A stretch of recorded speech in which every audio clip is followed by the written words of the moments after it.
welcome once again to the APD report. As always, I have a couple distinguished guests with me. First, immediately to my immediate left is somebody that's probably not a stranger to the citizens of Annapolis, Lieutenant Robert E. Beans, Sr. Welcome to the show, Lieutenant. Thank you, Hal. And I also have Reverend Tony Tona. Glad to have you here, both of you gentlemen. Welcome to the show. Thank you. Lieutenant, if I might start with you, I know there's a change in your status recently. You are no longer Lieutenant Robert E. Beans, but a different title. Can you explain that? Yes. After 32 years and retiring as of October the 31st, I then retiring as a lieutenant, but coming back on that Monday of November the 3rd as a director of the same identical job. So I didn't have that luxury of really retiring and going through the process of trying to figure out what I'm going to do with my life now after 32 years of being a police officer. But just coming back in with absent my firearm, but fired up in a different way as a civilian.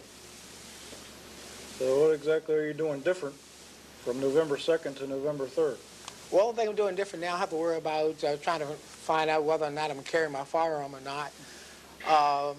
Now it's just more or less focusing on educating more people, letting them know now that I am in fact a civilian, and teaching more about what the police department can do to make their community safer and what they can do to work with the police department. So I'm having a lot of fun now. I'm looking at this whole particular program in a different light. So I'm really enjoying myself as a civilian, and sometimes it's kind of hard to, play that role because sometimes I'm in my car and I think I'm still police, so I'm watching certain things, or I'm looking for a switch or something to turn on the red light, and then have to kind of pinch myself to say, I'm no longer a police officer. I'm just a regular citizen. So it's kind of strange to get used to that idea. But I'm getting to like it, the idea, so now I can say I'm going to call the police. That may put you closer to your work now. As I understand, the biggest part of your work is teaching people how to use police services. Now that you're not one, you're dependent like citizens that you're trying to teach. So you have to teach them the same things that you do. Absolutely. A lot of things I've learned as being a police officer, now being on the other end, I know exactly what the community needs to do, or what a citizen needs to do to play that safe role, to actually practice crime prevention in a true light. And it's kind of exciting because now I can talk about it in the realistic sense, because a lot of people, they say, well, you're a police officer, you have a firearm, you have a weapon, you can do certain things. Now I speak, I'm a civilian the same as you, and I have the same concerns that you actually have. So we can talk about that. So we can talk on the level of a civilian to a civilian, not a police officer to a civilian. And it's kind of nice. I kind of like it. You look very enthusiastic. Got a new charge in you. Absolutely. I'm on fire because I've met a lot of people that say, I thought you retired. I say, I am retired. But it's just a whole new different light. It's just the idea of more energy involved in working with people. I just can't seem to find enough time in a day to answer questions and to go out and meet with people in their homes, at their meetings. Just to charge them up also. I fire them up because I get them to ask the right questions about what the police department can do and what they can do to make their community safe. It's not a police problem, it's a community problem. So I have to explain what that's all about. I admire your enthusiasm. Still going after 32 years. That's great. I'd like to turn my attention to Tony for a minute. Annapolis, like everywhere, experiences a degree of homelessness, and some people have some special needs. And I brought Tony on the show today because he actually assists not only the police department, but society in general with meeting some of these special needs, because they are, some people don't find them attractive, some people find them annoying, but they're human beings just like anybody else that have the same types of needs. And first of all, I got to duct tape Tony. Is what we call it. I want you to show your Bible right there. Okay. This is why we call him duct tape Tony. That's his Bible, right? Tony, if you would, just for the benefit of the viewers, give us a little bit of your background. Where are you from, and why do you do what you do? What do you do? Okay, thank you, Hal. Born and raised in Brooklyn, New York. moved to Maryland probably in '83. Was called into the ministry probably several years later. The Lord came into my life, changed my life around. Started to get involved in visiting the inmates in different prisons, the city jail, Baltimore City also, Annapolis City, and just started getting into the neighborhoods that were really bad. I just found a compassion for the people, the less fortunate, and got into the streets and started going in some of the project areas like Bywater, worked Clay Street a lot, Robinwood, Harbor House. Just started to see a lot of sad faces around those areas, a lot of people with no food. There was hardly any income. Of course, they had their problems. So different areas were drug infested and still are to a certain point today. Alcoholism plays a very important part. I've been into so many different areas in the city. In the woods, you'll find people. You'll find them in abandoned houses. You'll find them in abandoned cars, etc. And one of my responsibilities is, and I guess it's every minister's responsibility, but the calling is greater on me, is to go out there and to try to get those people off the street and try to get them turned around and instill the Word of God into their lives. And also there are programs that are available that we could take them off the street and plug them into these different programs that are they're interstate also. There's programs out of state which I send them to get them rehabilitated, get them discipled in the Word of God, and let the Lord Jesus take over their lives. This is a big portion of my job, and it's a lonely job. But you're out there on the front lines, you're by yourself. There's a lot of situations you get yourself into. Hopefully, God will get you out of them. And so far, it's been real good. I've enjoyed doing this work. It's been approximately maybe 17 years I've been out in the streets, and of course I work in other areas, not only in Annapolis. But that's one of my responsibilities. I also hold meetings on Sunday at the Recreation Building in Annapolis, which is on 9 St. Mary Street, and I counsel. Everything is free. I don't charge anybody anything. And another point I want to make is I don't solicit money from anybody for my ministry. God provides my needs, and I have a little part-time job. I have a very minimal income. And I have no problems in even saying it. Last year, I think, this year I should say, was approximately around $6,000 was my income, but God takes care of all my needs. And it's a miracle working for Jesus, and I enjoy it. And your church is the street, I take it. That's my congregation, is the street. There's a lot of work out there. There's been, I guess, hundreds and hundreds of people that I've been in contact with through the years. Some of them have been shot and killed. Some have committed suicide. One day when I was counseling one individual in particular, he just came into my meeting, and I knew there was something wrong with him. Didn't look right to me. And he took out a razor blade and just started slicing up his wrist right in front of me. So what I did was I kind of went over to the other side, grabbed him, and I took the blade away from him, and we called the ambulance. And he actually did slice his wrist a couple of times. I'm sorry to say, years later, he did actually commit suicide. He was a resident of the county of Anne Arundel, and but there's been a lot of heartache, but there's also been a lot of good stories. Focusing on homelessness, I know, Lieutenant, this is a subject that you spend a great deal of time on too, but how prevalent is it in Annapolis? Do you have a sense of that? Yeah, I don't have any figures on it, but I know what I see an increase in women over the years. Like I said, I've been out in the street probably 17 years. I see an increase in the women. I see a lot of younger individuals out there, more so than elderly. Years ago, you will find them 50, 60, and 70 years old. Every once in a while, you'll occasionally find one like that. But more so today is a younger generation. I find them in the 20s and 30s, which is kind of shocking to me. And they're some of them are just acting wild. They do just things to hurt themselves, and they hurt their own families. They don't realize, a lot of them, that when they go out, they do drugs and they drink and they do things that are against the laws of God and the laws of the city. They're just creating many problems for themselves, not only for themselves, for their families, because they suffer also with them. And it's very heartbreaking to see that, because I have to talk to the parents, and usually parents will call me. But as far as I have no figures. I'm not a figure man, but I know it's a growing problem. I know there's a lot of Latinos coming into the area. I found them over the years in boxes and in little sheds they would take up home, and it's hard. The communication problem sometimes, and I see more so Latino coming into the area that are homeless, more so than a regular American individual today. But they're out there. They're all over. You don't know where they are.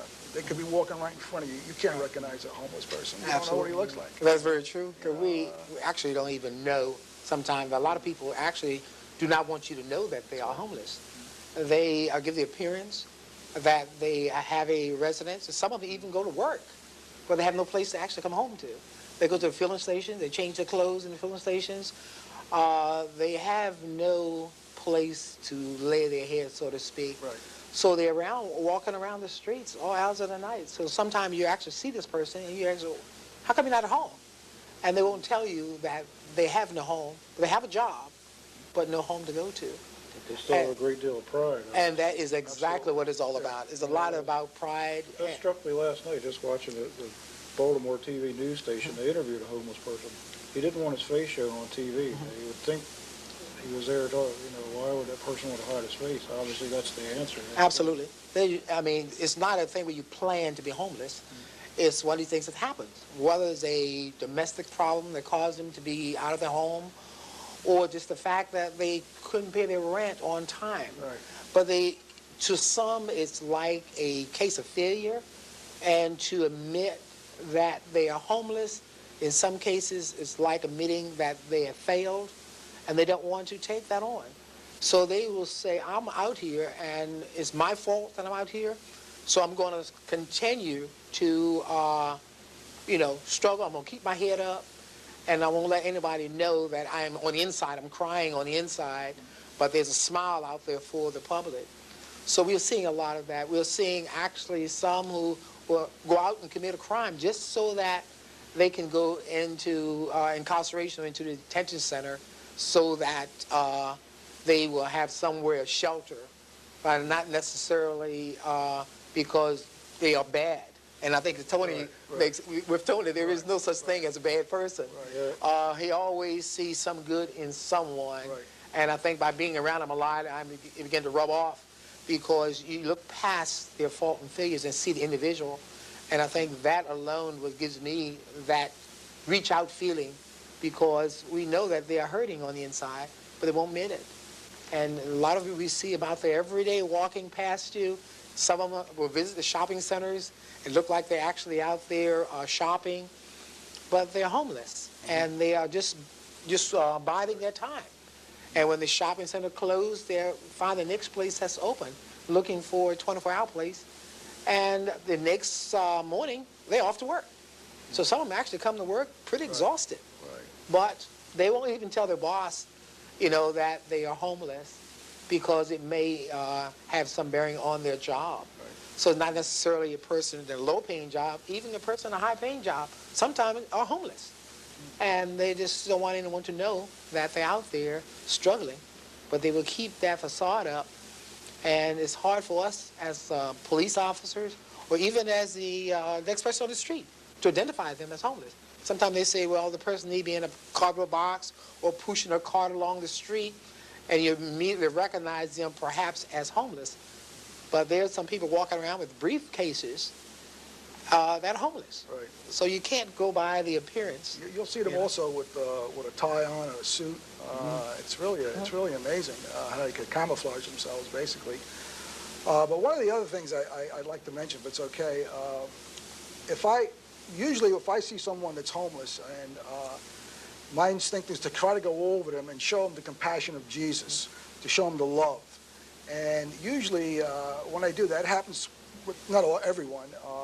What I'll try to do is to try to take them off the street and put them in a shelter somewhere or send them to Baltimore. And at times, I've actually taken them, many times I say through the years, put them in motels, at my expense, at the ministry's expense.